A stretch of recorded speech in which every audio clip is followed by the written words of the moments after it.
Mi nombre es Viviana Ulloa, soy gerente médico de Laboratorios Novo Nordisk y es un gusto darles la bienvenida a este taller de insulinización. El médico que va a hacer la presentación es el doctor Hugo Arbañil, que es médico endocrinólogo del Hospital 2 de Mayo. El doctor Arbañil ha sido presidente de la Sociedad Peruana de Endocrinología y es docente universitario con muchos años de experiencia en la Universidad Nacional Mayor de San Marcos. Debo decir que también ha sido mi profesor. Es un gusto para mí poder traerles esta mañana información muy importante respecto a lo que es la insulinización en el contexto del paciente con diabetes, lo que vemos más que es diabetes tipo 2. Justamente a propósito de la presencia actual de medicinas más modernas, insulinas que son más seguras y que es necesario que todos conozcamos. La diabetes es una epidemia, como ustedes bien saben. Qué mejor que el internista, que es quien ve a los pacientes en primera instancia y que debe conocer la amplia gama de medicamentos que pueden ser útiles para mejorar la calidad de vida de los pacientes, y dentro de ellas las insulinas basales. Entonces, esta mañana el doctor Arbañil va a compartir con ustedes la información más relevante en este tema. Muchas gracias, doctor Arbañil. Gracias, Viviana. Estimados colegas, muy buenos días. Agradezco la deferencia del laboratorio y de la sociedad de permitirme compartir con ustedes un tema que obviamente a nosotros nos apasiona y yo sé que a ustedes también, porque es al día a día nos encontramos con muchos problemas en el manejo de nuestros pacientes diabéticos. Los objetivos de esta reunión van a ser dar una revisión de cómo han evolucionado las insulinas en el mundo, conocer las características de lo nuevo, sobre todo de las nuevas insulinas basales y su aplicación práctica, en la práctica, diríamos así, valga la redundancia, clínica. Esos son los objetivos y para ello vamos a desarrollar esta agenda, ¿no es cierto? Vamos entonces empezando con algo muy pequeño, pero de todas maneras importante sobre la historia y características de las nuevas insulinas. Veamos algunos hitos importantes en el desarrollo de la evolución del conocimiento y de cómo se ha ido aplicando este conocimiento. Todos sabemos que antes de la insulina es como el antes de Cristo y después de Cristo en la humanidad. Antes de la insulina todos los diabéticos fallecían de una u otra manera. El tipo 1 era inexorable en poco tiempo y los tipo 2 infectados con tuberculosis, sepsis. El año 1921 se descubre la insulina.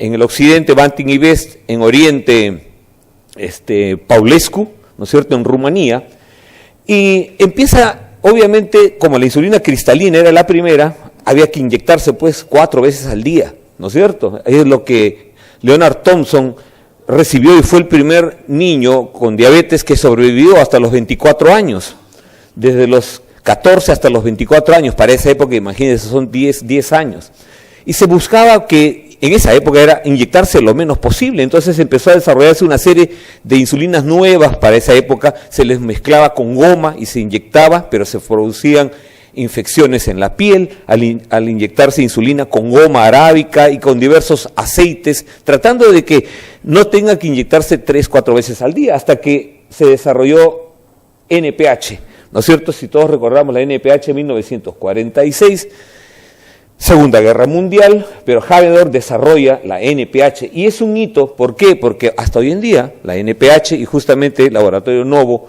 tiene que ver, porque ahí estaba desarrollándose laboratorio y el conocimiento. Entonces, primer hito, NPH. Y así diversas otras investigaciones hasta que, como vemos en la transparencia, encontramos este segundo hito.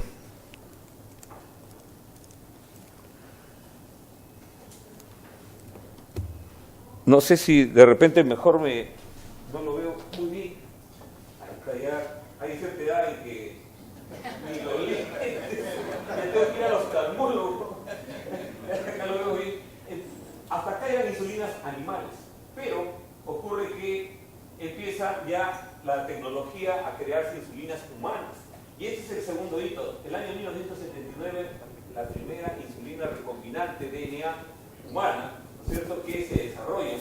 Después se empieza a desarrollar los lapiceros, el primero fue el año 1981. Después empiezan los análogos. es el otro hito, los análogos de insulina.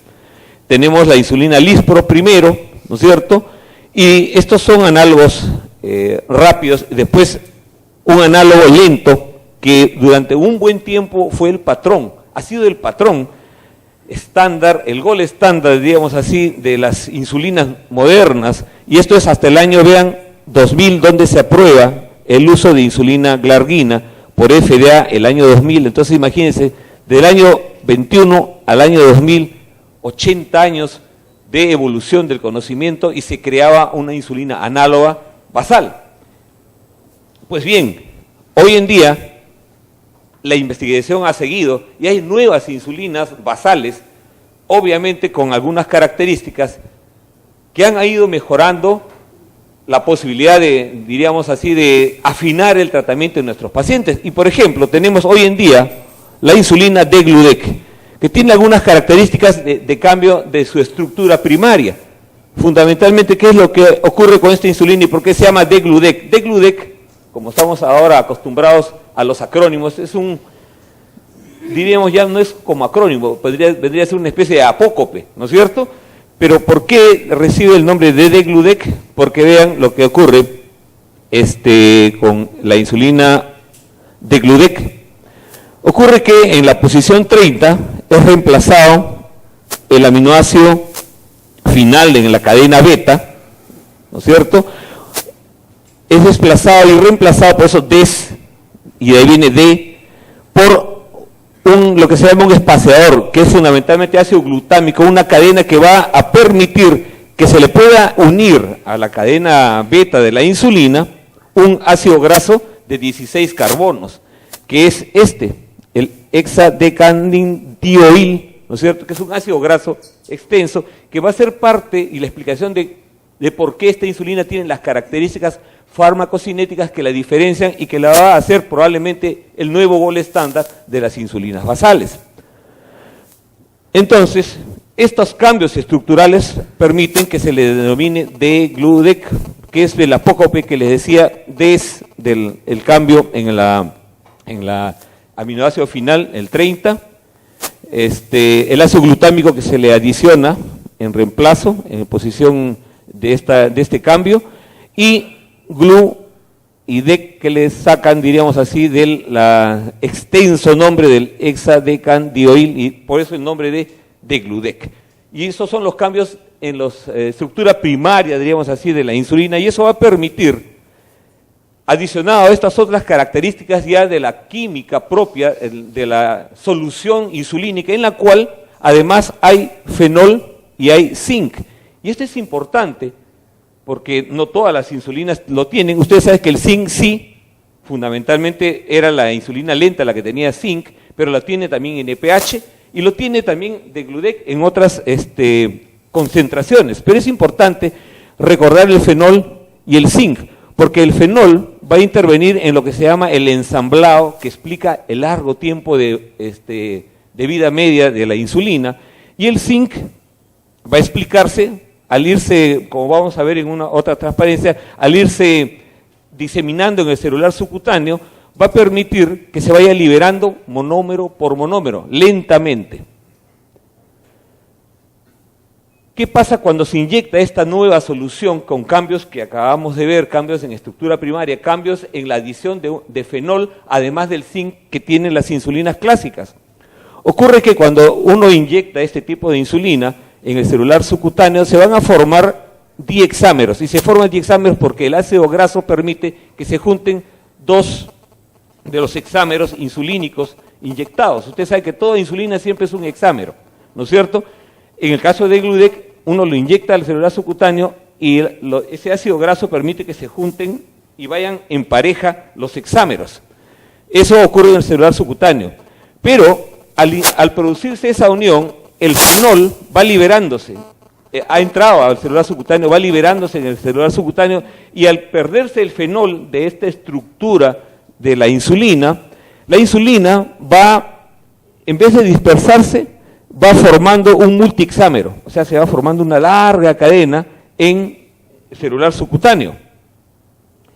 Pero además de ello, es algo importante recordar, lo siguiente, estos adiciones por los cuales se va formando una larga cadena de multiexámeros, tiene un tiempo de producción, o sea, son entre 1 a 2 horas que se van, diríamos así, pegando, y después el resto del tiempo lo que ocurre es que así como al salirse el fenol en el celular subcutáneo se van adhiriendo los diexámeros y se van formando una larga, diríamos así, una larga molécula de insulina, ocurre que empieza también el zinc a difuminarse por el celular subcutáneo. Y al ocurrir ello, la insulina de Gludec va a ir liberando de esta larga molécula, uno por uno, cada uno de los monómeros que estaban, diríamos, conglomerados por la presencia del zinc. El zinc es importante porque conglomera a las proteínas, que eso es lo clásico en NPH, pero aquí, como está en otra estructura, al salir o al irse difuminando el zinc, va liberando monómero por monómero, y eso lo hace en horas, 24 horas se va liberando lentamente, y eso explica que de este depósito vaya lentamente, vean ustedes, ahí está, fíjense, viene a ser, ahora la tecnología nos permite, vean, se va una molécula de zinc, sale, y eso hace que se disperse esa unión, y se va saliendo monómero por monómero, o sea, de ese hexámero va saliendo cada cadena, de la gran cadena va saliendo cada monómero de insulina, y ello va entrando a la circulación, y eso explica el por qué esta insulina puede durar mucho más de 24 horas, como vamos a ver después. Si uno lo quiere ver en una microscopía electrónica, vean ustedes lo que ocurre in vitro, estos multiexámeros, in vivo, en cerdo, y comparemos con lo clásico de NPH, por ejemplo, vean, y lo que son los multiexámeros que se forman en el celular subcutáneo y que permiten una liberación muy lenta. Toda esta, diríamos, comentario, explicación que he iniciado nos explica el que la vida media de la insulina de Gludec llegue hoy en día, que se conoce que sea el doble de lo que era Glargina, que como le dije era el gol estándar, el año 2000 que entró. Durante muchos años siempre nos hemos referido como el estándar de una insulina basal, pero vean ustedes qué ocurre con insulina de Glargina cuando se compara la farmacocinética, y fijémonos lo que es la farmacocinética en el tiempo de insulina de Gludec comparativamente a una dosis ambas de 0.8 unidades por kilo. ¿Ok? Vemos su vida media, promedio al final de Gludec 25.4, mientras que Glargina 12.1. Y eso siempre nosotros, recuerdo cuando empezamos a usar Glargina, decíamos, oye, a veces tenemos que partir la dosis, no solamente porque sea, cuando era más de 80, que 80 era el máximo de la jeringa, teníamos que partir la dosis porque el paciente no controlaba muy bien, ¿no es cierto? Y teníamos que fraccionar la dosis, a pesar de que nos decían, no, pues si dura 24 horas, pero en realidad a muchos pacientes no les duraba 24 horas, pero hoy sabemos, cuando comparamos, que evidentemente no duraba 24 horas, y esa era la explicación de por qué teníamos que fraccionar. En cambio, hoy tenemos la experiencia, sí, que de Gludec dura el promedio 25.4 horas, en algunos casos hasta 32, 36 horas. Esa característica explica el que la variabilidad del efecto hipoglucemiante sea, vean ustedes, en un estudio, fíjense, publicado el año 2012, en pacientes diabéticos tipo 1, que son muy difíciles, suben, bajan, pero vean ustedes esta insulina basal nueva de Gludec, vean, en 24 horas la variabilidad es muy baja, en cambio la variabilidad comparado con el antiguo Gold Standard, fíjese, puede ser tan alto como tan bajo, ¿no es cierto? O sea, vuelvo a repetir, estas características estructurales y químicas han dado esa gran ventaja. Y es importante que conozcamos que al tener estas características con el fenol, el zinc y la liberación lenta, cuando nosotros empezamos a usar insulina de Gludec, ¿en qué momento vamos a llegar a un steady state, a una estabilidad? A partir del tercer día. Los 2 primeros días recién está produciéndose todo ese fenómeno que hemos visto, ¿no es cierto? Uno coloca una dosis, a las 24 horas coloca la segunda dosis, pero sigue haciéndose esa conglomeración, protracción y liberación lenta, hasta que a partir del tercer día ya ustedes ven cómo se estabiliza, y acá está en este estudio, tanto con diabéticos tipo 2 como con diabéticos tipo 1, cómo se estabiliza su liberación.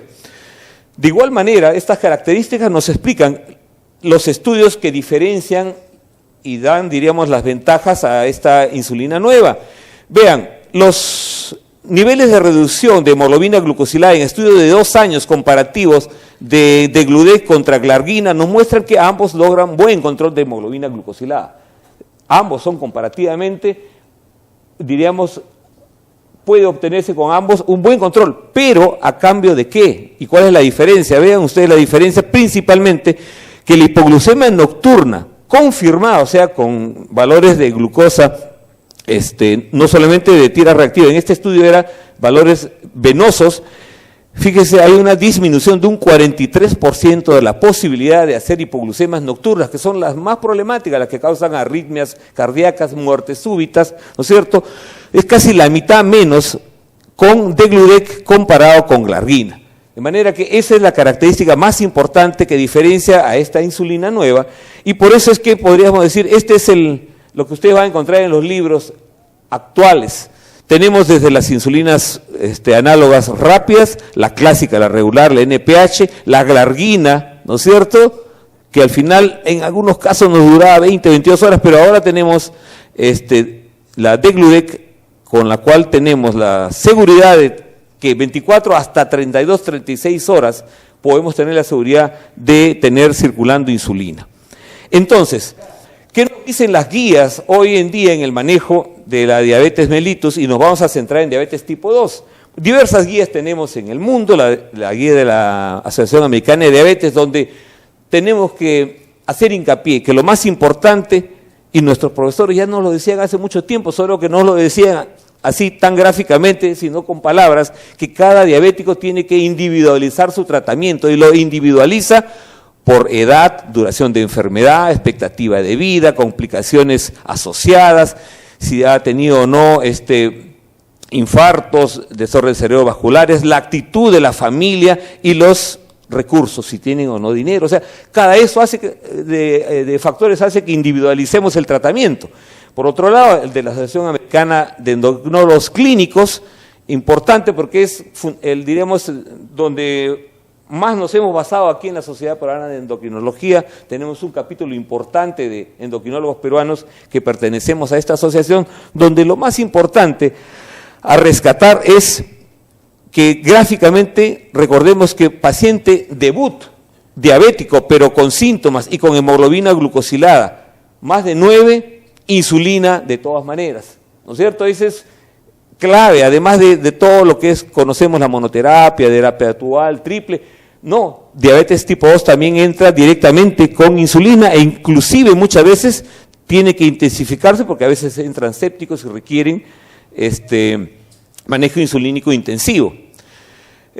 Importante recordar también en esta guía que uno empieza con una insulina basal, ¿no es cierto? Y ahí el tema de iniciar con una insulina basal segura, pero además de haber iniciado con una insulina basal, que si la hemoglobina glucosilada es menos de 8, uno puede intentar con algo muy suavecito, 0.1 a 0.2 unidades por kilo, pero si es más de 8, pues nos vamos hasta 0.3, y en realidad en nuestro país usamos hasta 0.5 directo de entrada, porque nuestra gente entra muy mal controlada con lo que conocemos como toxicidad de glucosa, ¿no es cierto? Y una vez que se logra diríamos, control con insulina basal, pero a pesar de tener las ayunas del día siguiente controladas, que significa que nuestra insulina basal está funcionando, pero las prandiales no se controlan, intensificamos. Y obviamente lo nuevo hoy en día es que se puede intensificar con análogos de GLP-1, a lo clásico que eran las prandiales con insulinas rápidas, ¿no es cierto?, con los análogos o con la cristalina. Eso sería diríamos, lo que hay que recalcar hoy en día como, diríamos, relativamente nuevo del año 2017 en lo que son las guías, que se puede intensificar también con análogos de GLP-1 e incluso también agregando los nuevos que son inhibidores de DPP-4 o SGLT2, bloqueadores que también intervienen en esa intensificación. Pero el problema de intensificar es nuestro, es fundamentalmente a veces nosotros como médicos más que los pacientes, y es lo que le llamamos la inercia clínica. Y en la inercia clínica, y vean ustedes un estudio importante, porque es un estudio, el llamado el estudio SOLVE, que es un estudio hecho con una observación en 10 países, vean, en todo el mundo, y que es hecho una observación de insulina Levemir. Esta insulina se fue observando en 10 países y cuando uno evalúa, vean el inicio, la distribución de las hemoglobinas glucosiladas al momento que se inicia la insulina, vean ustedes, casi la mitad de los pacientes al momento que inician la insulina están con glucosiladas muy altas, 9%. ¿Ok? O sea, quiere decir que nosotros tardamos mucho, y esos son países fundamentalmente europeos donde se ha hecho el estudio SOLV. Entonces, en Europa es esa la inercia clínica, y en otro estudio, en el Reino Unido, el estudio CPRD, vean, de más de 80.000 personas diabéticas observadas, encontramos, vean ustedes, que cuando se evalúa pacientes que usaban 2 antidiabéticos o 3 antidiabéticos y no llegaban a la meta, estaban más de 7.5, el momento en que se iniciaba la insulina habían pasado 6 años, imagínense, 6 años, y ese es un estudio en el Reino Unido, repito, el estudio CPRD. ¿Qué significa eso? Que en el mundo la inercia clínica se da, vean ustedes, en Europa, en Estados Unidos, y en esta otra estudio de Kunti, en el cual vean con 2 antidiabéticos o con un antidiabético, vean los niveles de hemoglobina glucosilada, cuántos años se demora, y comparado al porcentaje meta, con qué metas se empieza insulina. Es sorprendente, vean que nos demoramos, obviamente, al tener 2 antidiabéticos, nos demoramos 6 años, casi 7, más de 7.2 años, y bueno, en algunos casos que se intensifica, por lo menos un grupo de médicos con glucosilada más de 7 años también. En el porcentaje de glucosiladas que se obtienen o con los cuales se buscó que intensificar, vean que 9, casi 10 cuando se tenían 3 antidiabéticos orales. Y obviamente eso ocurre porque uno está que, no doctor, una pastillita más intentamos, y entonces lo que pasa es que si uno llega a 3, va a llegar cada vez con hemoglobinas glucosiladas más altas. Y muchas veces es importante, desde que ya el primer antidiabético fracasa, una insulina tan segura nos puede dar la mano y permitirnos que nuestro paciente esté bien controlado. Y por eso es importante recalcar que la inercia clínica en nosotros los médicos es el mayor, digamos, la mayor traba en iniciar insulina, desde lo que pudiera ser con un solo agente oral hasta después lo que es la intensificación del tratamiento, porque a veces uno empieza la basal, pero requiere intensificar y ahí nos quedamos, creemos que porque ya empezamos una basal ya es suficiente, y eso no es así. Incluso en una encuesta, vean, publicada de 600 profesionales encuestados sobre el uso de insulina, casi la mitad dijeron que la insulina sería innecesaria si se siguieran las recomendaciones. O sea, a veces seguimos pensando que solo con dieta y ejercicio, que es el tratamiento convencional, va a ser suficiente. Es cierto que es importante, pero no olvidemos que la historia natural de la enfermedad implica siempre, en el caso de diabetes tipo 2, apoptosis celular, reemplazo de las células beta por sustancia amiloide, y entonces va a ser inexorable el uso de insulina. Pues bien, los desafíos entonces para intensificar, fundamentalmente para reducir la hemoglobina glucosilada, la hipoglucemia, tenemos miedo a la hipoglucemia, y evidentemente al tener hoy en día insulinas que nos permitan seguridad en no causar hipoglucemia, va a ser importante. La frecuencia y qué tan flexible sea la dosis también va a ser importante, porque lógico, una insulina que tengo que poner 3 veces al día será muy buena, pero 3 veces al día es un problema, 1 vez al día también, y flexible, porque a veces, no doctor, si son todos los días a las 8 en punto y de repente no pude, ya no me lo puse. Mucha gente dice eso, no, ¿sabe qué, doctor? No me puse porque usted me dijo que todos los días a las 8 en punto, y como ya no pude, llegué a mi casa a las 10, ya no me la puse. Entonces, ese tipo de cositas, la falta de flexibilidad causan a veces problemas.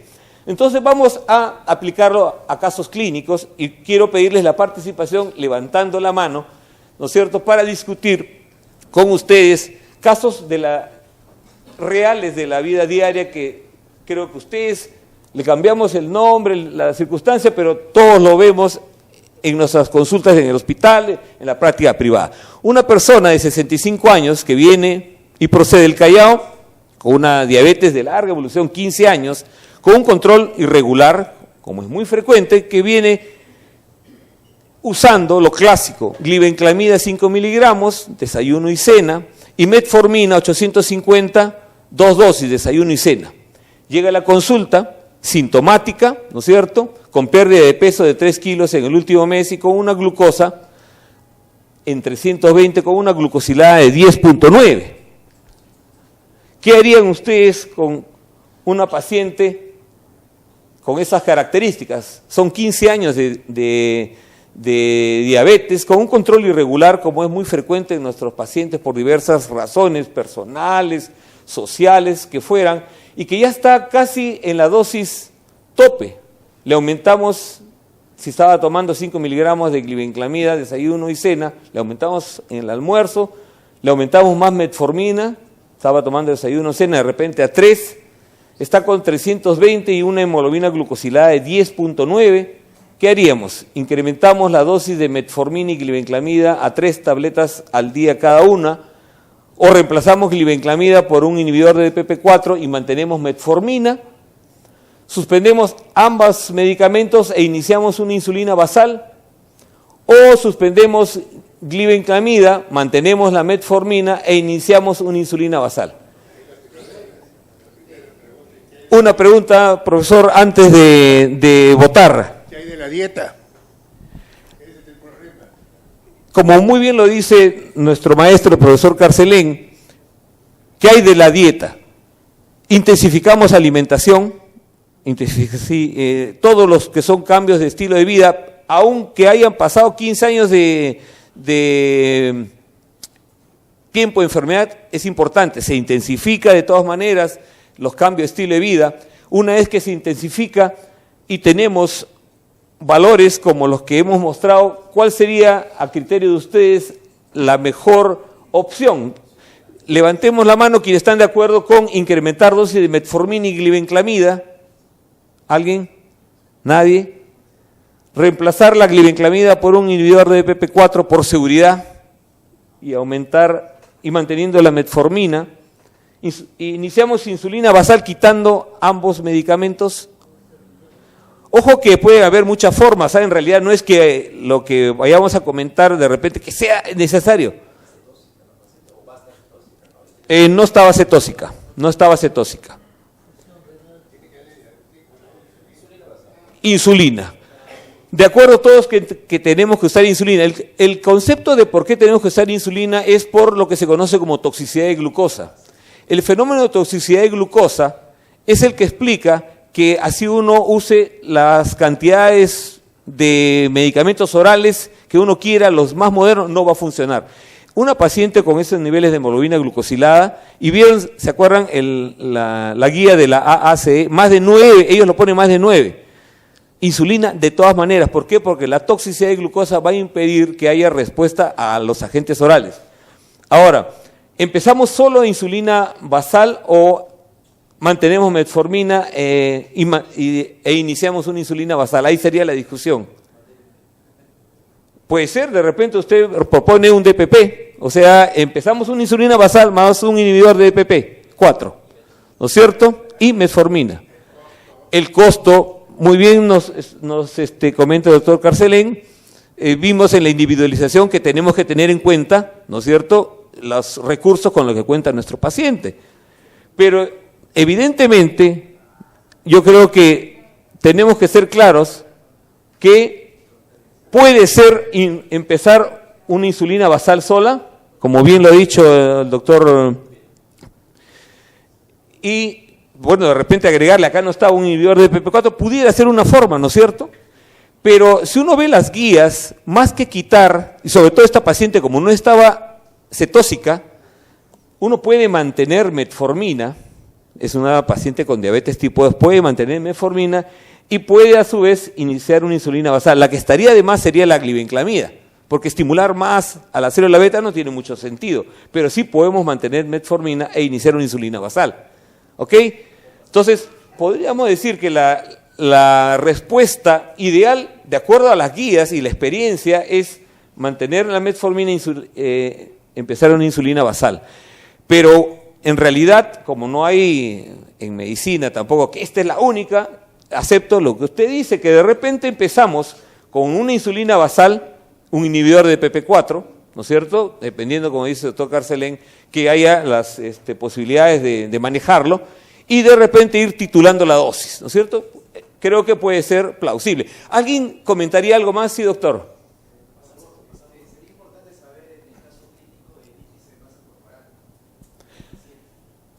Es importante también el índice de masa corporal. Esta es una paciente que había ido bajando de peso y estaba ya en un índice más o menos de 27, 28. Había tenido una historia así de 32, 33, pero había ido lentamente bajando de peso.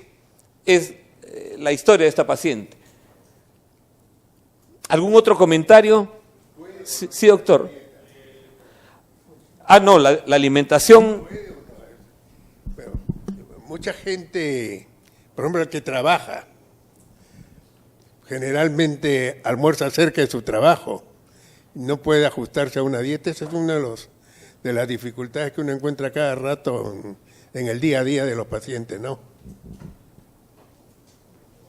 Sí, doctor, efectivamente. O sea, en realidad, el tratar de, diríamos, que los cambios de alimentación sean los ideales es difícil, es verdad, pero en este paciente la familia la tenía, diríamos, ya la pusieron en una alimentación estricta, trataron de ayudarla, a pesar de que era una paciente que uno dice, bueno, si usaba glibenclamida, metformina, tenía su seguro del Estado, ¿no es cierto?, pero la familia empezó a ayudarla. Entonces, hay las mejores posibilidades y uno dice, pasamos a una insulina basal, quitando glibenclamida y metformina. ¿Sí, doctor? Yo creo que estamos frente a un caso que vemos en la realidad muchas veces, ¿no?, de pacientes que están crónicamente incendiados en azúcar, o sea, siempre están así mal, y es un tema, o nos lleva al concepto de reserva pancreática, ¿no? O sea, esta paciente ya no va a responder a los orales de una manera adecuada. Mi pregunta, en las condiciones ideales, ¿no?, en condiciones ideales, que tenga la economía para poder tratarla, ¿se podría también un basal bolo y de repente hasta hospitalizarla unos 2-3 días para tenerla en valores normales, ¿no? Porque estamos hablando de 300 promedio. ¿Cómo estará postprandial ese azúcar, no? ¿Y qué estará pasando en la noche? ¿Cuántos kilos ha perdido ya? Efectivamente, pues así hincapié que hacemos diríamos, un ejercicio mental, pero como bien dice el doctor, podría plantearse una hospitalización y empezar una basal bolo. O sea que acá podríamos ponerle basal bolo. Por eso le decía, es un caso clínico, lo comentamos. Sí, doctor. Importante también rescatar un antecedente del paciente. Tiene 15 años de diabético, no sabemos cómo está su tasa de filtración glomerular. Para yo poder usar un DPP4, recordar que debo de tener una buena tasa de filtración glomerular, y al igual que la metformina, ¿no? Ver cómo está ese riñón, no sabemos, ¿no? Claro, en este caso la paciente no tenía problemas, diríamos, en cuanto a una disminución de la fracción de filtración glomerular. O sea, no había el problema renal aún en esta paciente. No teníamos ese como uno de los criterios que nos pudiera haber de repente desviado, como bien dices, de repente un inhibidor de DPP4, ¿cuál de ellos? ¿No es cierto? Y ahí vendría esa discusión de cuál de los inhibidores de DPP4. Pero entonces el concepto es, paciente con glicemia muy elevada requiere insulina. Hay toxicidad de glucosa, bien lo dice el colega, hay agotamiento pancreático y requiere insulina. ¿Qué insulina? Una insulina basal, ¿no es cierto? Esa es la forma, de acuerdo a las guías y al conocimiento estricto, que nosotros podemos adicionar a una metformina una insulina basal como la forma, diríamos, más fácil y más rápida de lograr un control, pero los hay otros, hospitalización, insulina basal bolo y otros más. Ahí tiene que entrar un proceso de educación muy intenso, porque el paciente tiene que aprender a controlarse su glucosa y tiene que aprender a ponerse su insulina. Y entonces eso va a requerir todo un proceso para que el paciente acepte toda esta situación de que ahora va a tener que hacer su control de 2 veces al día, 3 veces al día, su pinchacito al dedo para controlarse su glicemia, y después elegir si va a estar hincando una vez, 2 veces, 3 veces, o una sola vez en la noche, o una sola vez en el día, ¿no? Ese es un enorme proceso educacional que es muy difícil para una gran cantidad de pacientes que se rehúsan o no quieren aceptar eso. Vamos a tener ahí una gran dificultad en el proceso educacional para que aprenda a que ese es el sistema. Sí, efectivamente, como bien dice el maestro doctor Carcelén, usar insulina implica educación. Pero justamente también creo que es de comentar que una de las ventajas de las nuevas insulinas basales son que nos permiten una flexibilidad en el manejo y no nos obligan a hacer a veces controles como era lo clásico antes de tener que hacer desayuno, almuerzo, cena, o como lo hacemos en diabetes tipo 1, ¿no? En diabetes tipo 2 van a ser algunas facilidades justamente que van derivadas de estas farmacocinéticas que estamos comentando, ¿ok? Entonces, se decidió cambiar una insulina basal de una forma muy diríamos, tranquila. Se cambia o se inicia insulina de Gludec 10 unidades cada 24 horas, teniendo como meta 90 a 130 o llegar por lo menos a 7,5, ideal a 7, y vean lo que ocurre en la vida diaria y eso es lo que ustedes van a poder experimentar. Una primera semana fluctuaba su glucosa capilar en ayunas, que no tiene que ser diariamente, puede ser interdiario, ¿no es cierto?, en el caso de diabetes tipo 2, porque el cambio, con el caso de estas insulinas basales nuevas, se puede hacer el cambio cada semana, por ejemplo, y uno, como estaba alto, aún no estaba en meta, aumentamos 2 unidades más, de 12 a 14. Y vamos observando la segunda semana, mantiene entre 155, 180, pero no hay que desesperarse, uno espera la tercera semana y vean, ustedes se recuerdan la farmacocinética, al tercer día recién se va estabilizando, se logra un steady state, y entonces, ¿qué pasa? Que uno en una tercera semana y con solo 14 unidades logra que se estabilice el paciente, manteniendo la metformina, que es una de las formas clásicas hoy en día, y luego de 3 meses de terapia encontramos una glucosilada de acuerdo o más cerca a una meta saludable para nuestros pacientes. De manera que esta es una forma en la que se maneja el concepto de insulina basal, y otra sería esta, por ejemplo, sobre todo quienes les gusta algo la geriatría o hacen geriatría en sí, van a verse con estos casos. Una mujer de 79 años que vive sola, viene de Huacho, acude con su hija a la consulta el año pasado, tiene una diabetes de larga evolución, son 21 años de diabetes, usa un inhibidor de DPP4 más metformina en la dosis de 50-500, más insulina glargina, 40 unidades al día, desde hace ya 6 meses. El tratamiento es irregular porque, ojo, vive sola, ¿no es cierto? Olvida su dosis de insulina y la toma a veces del antidiabético, que obviamente por la edad se le dio inhibidor de DPP4 más metformina porque la posibilidad de hipoglucemia va a ser menor. Entonces, esta persona, como vive sola, transgrede la alimentación, no es fácil, como bien dijo el doctor Carcelén, no es fácil tenerla en una alimentación perfecta, y se queja de tener la boca seca, de estar aumentando su frecuencia de orina, pero ella niega síntomas de hipoglucemia con el tratamiento que ha estado recibiendo, repito, y hay antecedentes de neuropatía diabética, se maneja con gabapentina 300 miligramos al día, usa atorvastatina 20 miligramos desde meses antes de que viniera a la consulta, es hipertensa y usa losartán, hidroclorotiazida, y además es hipotiroidea y usa 100 microgramos de levotirosina,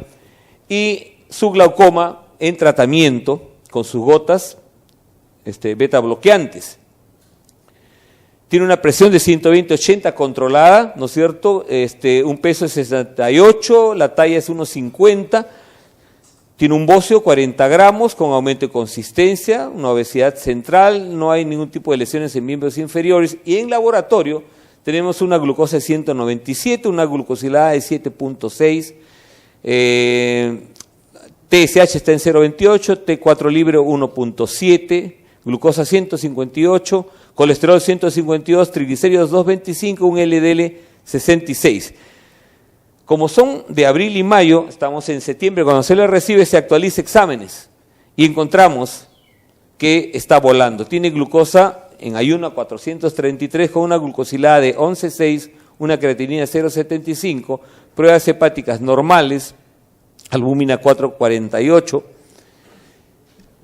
Y ahí nos volvemos a preguntar, ¿qué hacemos con una paciente con esas características?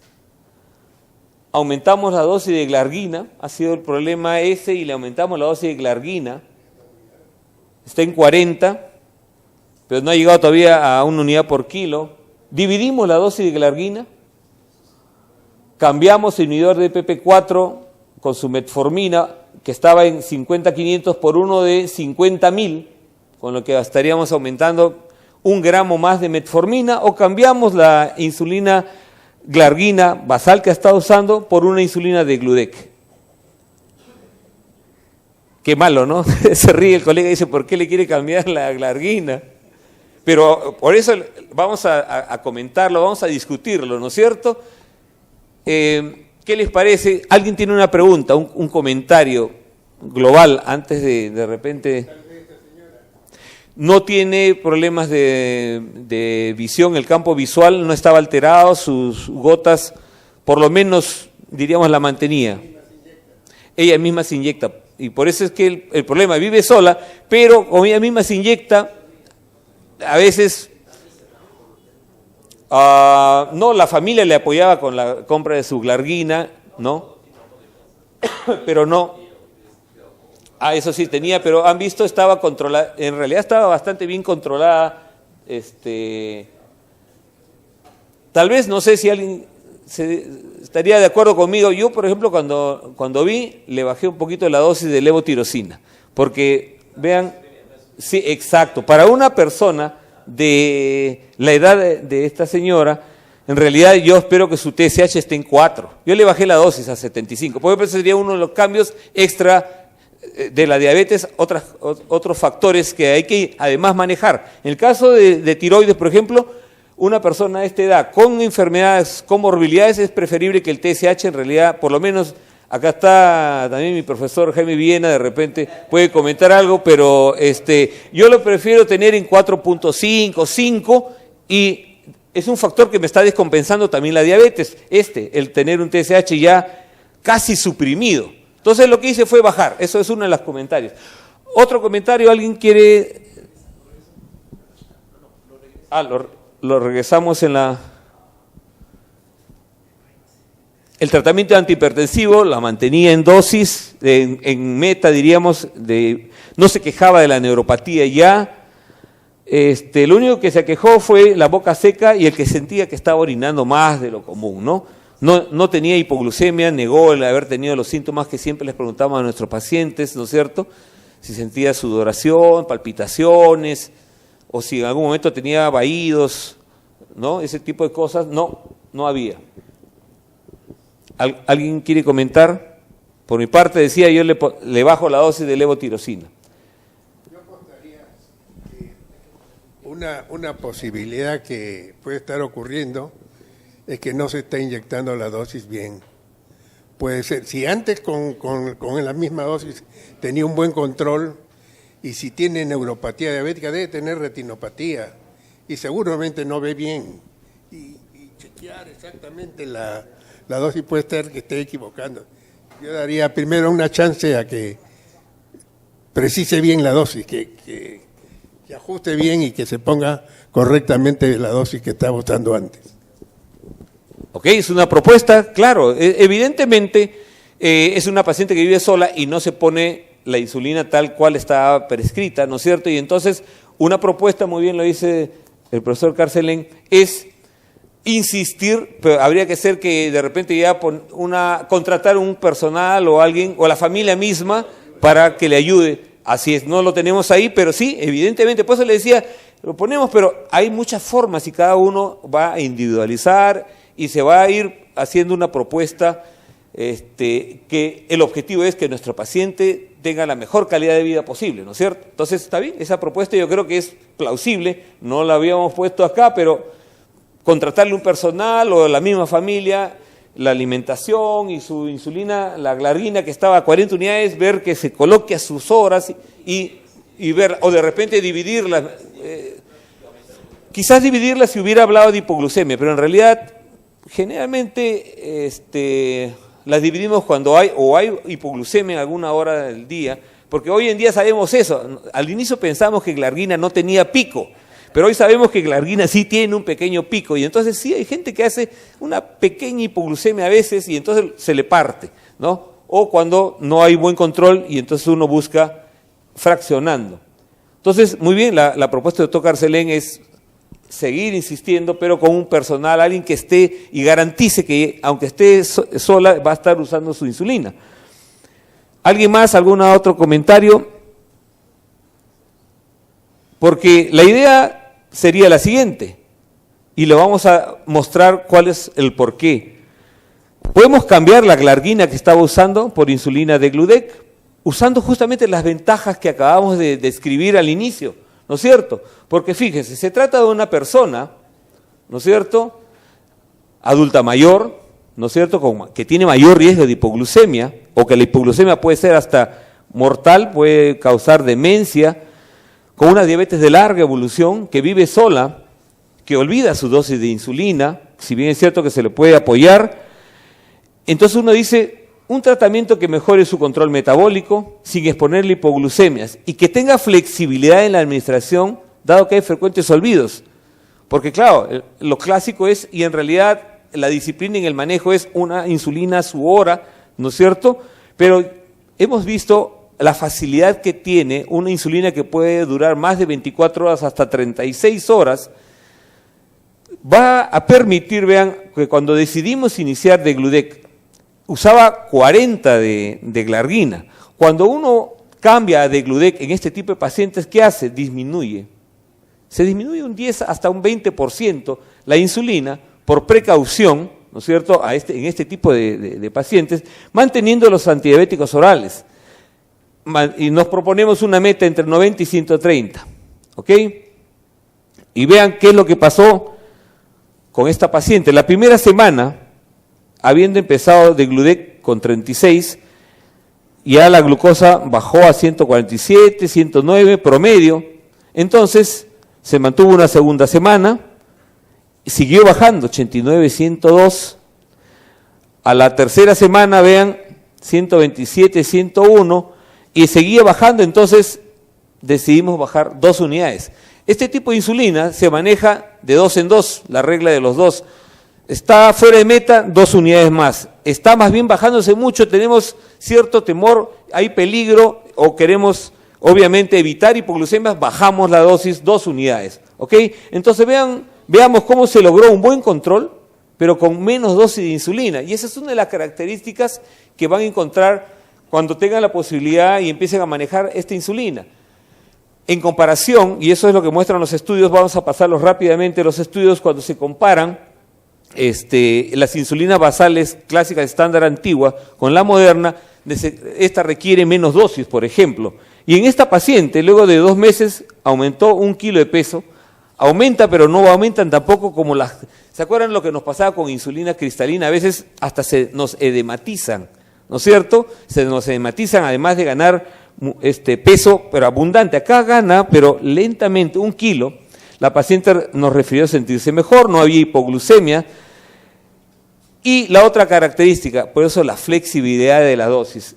Se administró la dosis diariamente, pero no siempre a la misma hora. ¿Por qué? Porque la familia vivía cerca y entonces se pusieron de acuerdo para poner en un rango de horario, porque tampoco no es de que un día se lo ponga a las 8, el otro día a las 8 de la noche, 8 de la mañana y 4 de la tarde. No, tampoco no puede haber tanto caos. Lo que sí le da una flexibilidad en un rango de tiempo que permite que la familia iba a la casa y, como bien dice el profesor Carcelén, le garantizaban que todos los días se ponía su insulina. Esa flexibilidad es una de las ventajas, por ejemplo, de Gludec, y acá lo vemos gráficamente, vean, las diferentes horas que se pueden administrar, pero con un mínimo de 8 horas entre dosis. De esa manera no se perjudica la farmacocinética de la insulina. Entonces, esta es una característica que ninguna insulina la tenía. Entonces, esta es una gran ventaja, la flexibilidad de la dosis. Pero ojo, recalcando que no es que hoy día me lo pongo a las 8, mañana a las 5, pasado mañana en la noche. No, tiene que ser en un rango mínimo de tiempo.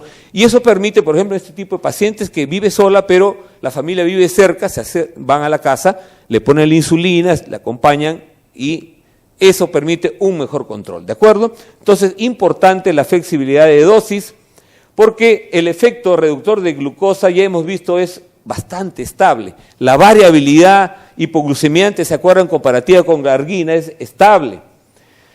Tanto es así que vean, los estudios de degludec contra glargina son múltiples. Este es un pequeño resumen de los estudios, entre los cuales vean ustedes, están diabéticos tipo 2 que nunca habían usado insulina, diabéticos que habían estado, tipo 2 que habían estado usando insulina, y estos son los nombres, el estudio Once Long, el estudio BB, el estudio Flex, y estudios con diabetes tipo 1. Pero veamos los datos claves, sobre todo los que están en verdes. Vean, en cuanto a hipoglucemia, que les decía que es el dato clave, la seguridad en el manejo de este tipo de insulina, vean sobre todo en diabetes tipo 2, que estamos hablando de ello, la cantidad y la disminución en porcentaje de probabilidad de hacer hipoglucemias nocturnas, vean, fueron favorables en el estudio Once Long, en el estudio BB, ¿no es cierto?, comparados contra glargina. Acá lo vemos claramente. Y obviamente en diabetes tipo 1. Hoy en día diabetes tipo 1, el gold estándar ha pasado a ser degludec. Eso creo que no sé si manejan tipo 1. Difícil. A veces los endocrinólogos, que no soy tan joven, y yo recuerdo que nosotros manejamos los diabéticos tipo 1, ¿no es cierto? Los hemos manejado nosotros, pero ahora ya hay endocrinólogos pediatras. Entonces se nos ha hecho ya más difícil, tenemos algunos pacientes tipo 1, pero la gran mayoría siempre buscan endocrinólogo pediatra. Y les decía que en endocrinología en tipo 1, por la característica, la farmacocinética, degludec ha pasado a ser casi el gold estándar. ¿Ok? Ahí están lo que les decía, las diferencias, sobre todo está en la menor posibilidad de hacer hipoglucemia nocturna. ¿Cómo se inicia esta insulina moderna? Como se hizo en el caso anterior, 10 unidades al día, ¿no es cierto? Y se va, de acuerdo a la meta, si uno va a cambiar una insulina basal, otra, por degludec, uno puede cambiar la conversión 1:1. Si no, preferible, sobre todo si está fraccionada la dosis de NPH, bajen siempre por lo menos 20 a 10% por lo menos la dosis cuando vayan a usar degludec, sobre todo cuando han fraccionado la dosis en NPH, ¿no? Que es fundamentalmente lo que estamos refiriendo a tipo 2, no vamos a hablar ahora de tipo 1. ¿Y cómo se hace la titulación? Semanalmente, ¿no es cierto? Cada semana, y si está por encima del objetivo, le aumentamos 2 unidades. Si más bien se nos va por debajo del objetivo, le quitamos 2 unidades. O sea, es bastante amigable, fácil, ¿no es cierto?, de manejar. Y de acuerdo a las guías, vean, la mayoría de pacientes con diabetes tipo 2 nos va a ser bastante amigable y fácil manejar este tipo de titulación.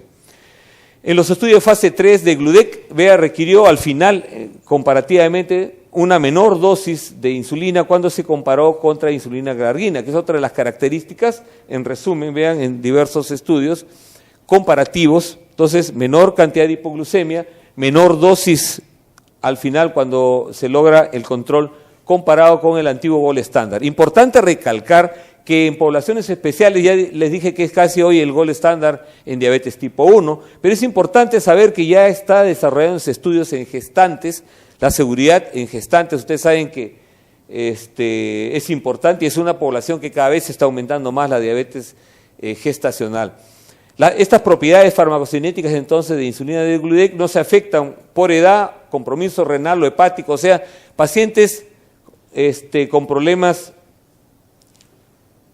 hepáticos o de función renal, tanto vean ustedes los pacientes de función renal normal o los Child A o los Child B, igual la farmacocinética no se altera. Y en función renal, los pacientes de insuficiencia renal severa, también vean, la función renal, la cinética, no se altera cuando uno usa degludec, de manera que es bastante seguro, inclusive en pacientes diabéticos con nefropatía diabética. Ahora, evidentemente siempre hay que tener cuidados. En conclusión, en la evolución de las insulinas que hemos revisado se han logrado cada vez mejoras farmacocinéticas, cada vez análogos de diverso tipo y hoy en día análogos de vida extra larga, que sería degludec. Y desde la orilla del médico, recordar que la inercia clínica es la barrera más importante para obtener un buen control y una buena memoria metabólica. Somos nosotros responsables, no hablemos de las barreras de nuestros pacientes que también existen. Degludec tiene un tiempo de vida media más largo que glargina, es importante, demuestra menos hipoglucemias nocturnas comparativamente al antiguo Gold Standard, y lo que es importante, también que es nuevo, que permite una flexibilidad en la dosificación, sobre todo en poblaciones especiales, sobre todo seniles, como puede ser otro tipo de pacientes en diálisis, por ejemplo, pacientes en diálisis es una población muy especial en la cual también permite usarla.